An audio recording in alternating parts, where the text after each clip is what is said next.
Where do you want to start? Well, listen, let's deal with the elephant in the room. You're very, very mad at me when I think once you get the full context, you'll be very, very proud of me. Okay. I think you will say, this is why I have taken young Nick Wright under my wing. Okay. Because this is the type of broadcaster and friend he is. But would you like to set it up? Would you like to give the context? Okay. So I won the Marconi Award, which is the biggest award you can win. It's for the national radio host. And Nick was at the ceremony, was going to go up and accept it.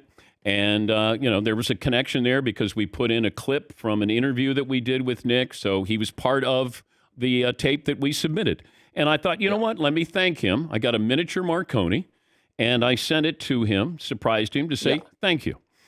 Next thing I know, I get an email, or Fritzy does. He goes, Nick gave away your Marconi. It was on a radio interview in Boston, and he gave it away.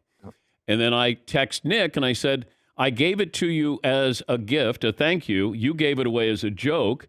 I hope you gave away the watch that I gave you as well. Okay. Well, first of all, I'd never give the watch away. Sell it, maybe, but never give it away. Okay. But you have a few of the... So I was at the Marconis with Danny Parkins, who hosts Afternoons on the Score in Chicago. Okay? That's important context. Okay.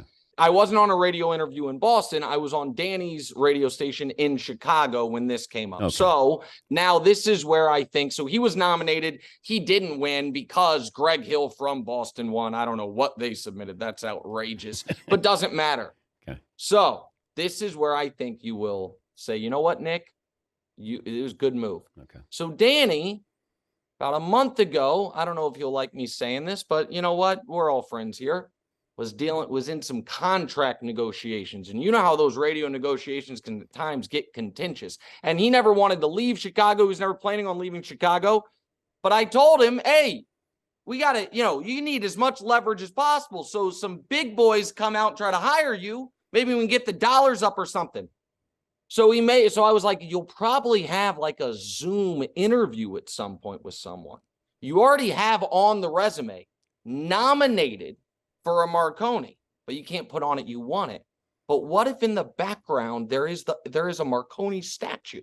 And they're like, oh, he just didn't update the resume. He won a Marconi. They're not going to Google it. I was like, so you just have that there until this contract stuff gets taken care of and then send it back to me. So that's what he's doing. And, you can hear him on The Score in Chicago. You can hear him on First and Pod, a great podcast he does with Andrew Filipponi. He's a great radio host who now he's got 2 small children. Just bought a house in Chicago. He's got a great new contract. So that is what we call paying it forward.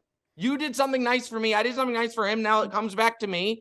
Probably shows up on eBay in a few months. But you didn't convey that as a radio host, as a journalist. You didn't convey the story accurately to Fritzy. Therefore, Fritzy conveyed it to me. Well, so listen, I didn't convey anything to Fritzy. I sent Fritzy a link. Now, if you're saying that the folks who are currently on the sports media beat, that maybe they need to dust up on some journalism classes, that's for you to say. All I did was send Fritzy a link to a story that had been written. I said, show this to Dan. I didn't vouch for it. I didn't do any of those things. And let me tell the audience something else. Dan sends texts with odd punctuation and weird emojis. And I can never tell, is this because he's old and confused, or is he sad? And I got this text the other morning, and I'm like, I think I hurt my friend's feelings.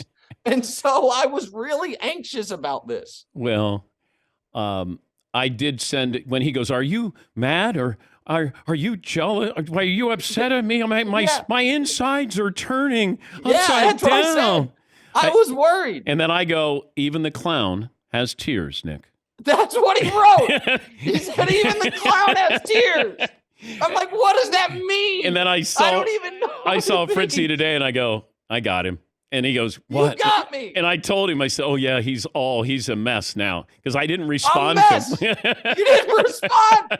He just left me on red. I did. I'm like, oh, no. I did. And this all, let me give one more piece of context, then we can talk football and basketball and everything. Okay.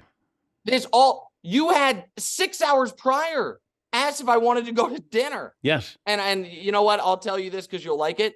But I'm going to dinner with Coach Eric Mangini and his wife tonight, so I couldn't. My wife's coming with us, a little double date.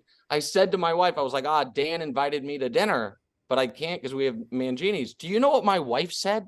My wife, who we don't have to go down that road again. She said, I'll go with him. Oh, boy. I said, you got to be kidding me.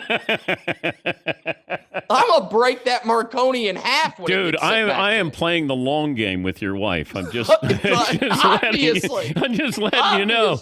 I know. Yeah, she loves love just like I do. She loves love. Okay. All right. He's Nick Wright. He's our good buddy from Fox Sports 1. We're all good. Okay, thank you. Yeah, we are. We are good. But man, I wanted you to grind over this big time. I was.